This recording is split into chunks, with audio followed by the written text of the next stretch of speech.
And it's time for another report from Bob Danley at the Metcalf National Wildlife Refuge. Good morning, Bob. Hey, good morning, Steve and everybody. We have beautiful weather with just an awesome fall colors already. Wow, aren't they nice? And, hey, the butterflies aren't totally gone. I mean, they're just as colorful as those reddish, orangish leaves. In fact, we're going to talk about comma butterflies, which are closely related to ladies and or tortoiseshells. And all those butterflies, get this, they overwinter as adults. And so the reason why I bring this up is that you can still see butterflies flying around even without too many flowers being available right now, because these butterflies take advantage of things that they don't nectar as much as other butterflies. I guess that would be a good way of putting it.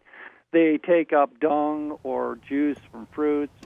You can see the commas, which there are like 3 species right now that you can see, which is hoary comma, exator comma, and green comma, really easily along trails and gravel roads, because they're doing something that's kind of interesting in that they're coming to moist soil or mud, and they're taking up the minerals that are part of the wetness.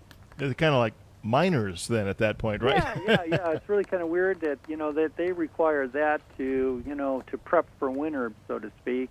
Now, when it gets cold enough, they're going to, like you say, overwinter. How do they do that? Yeah. Now this is interesting too. That the water in their system kind of gets replaced by glycerol, sorbitol, and alcohol, and whatever water doesn't get entirely taken up by those 3 chemicals is actually binded with something else. So typically when water gets really cold, it bursts, expands. So they want to reduce the amount of water in their system, and those 3 chemicals are kind of like the antifreeze in your car. Yeah. So that, in fact, they're really hard to find once they go into this hibernation or diapause, is that they fold their wings up, and the underside of their wings are patterned and colored so that, boy, they're really hard to see.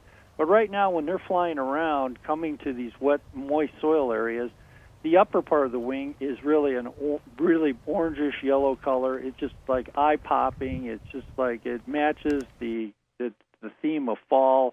And of course, the identification is a little bit more subtle and tricky than I lay it out to be. But let's put it this way: you don't need to identify beauty. That's right. And you can see butterflies in the fall. Yeah. That's great. Yeah. In fact, I did see the state butterfly yesterday, morning cloak. That belongs in those groups too. And, it's a royal purple color, and there's nothing, oh my goodness, can you imagine seeing a purple critter flying in the Indian summer that we have? It's just an awesome experience. Those are some things that you can look for right now. They're not going to be really, really common, but you're going to be around, so be aware and be ready.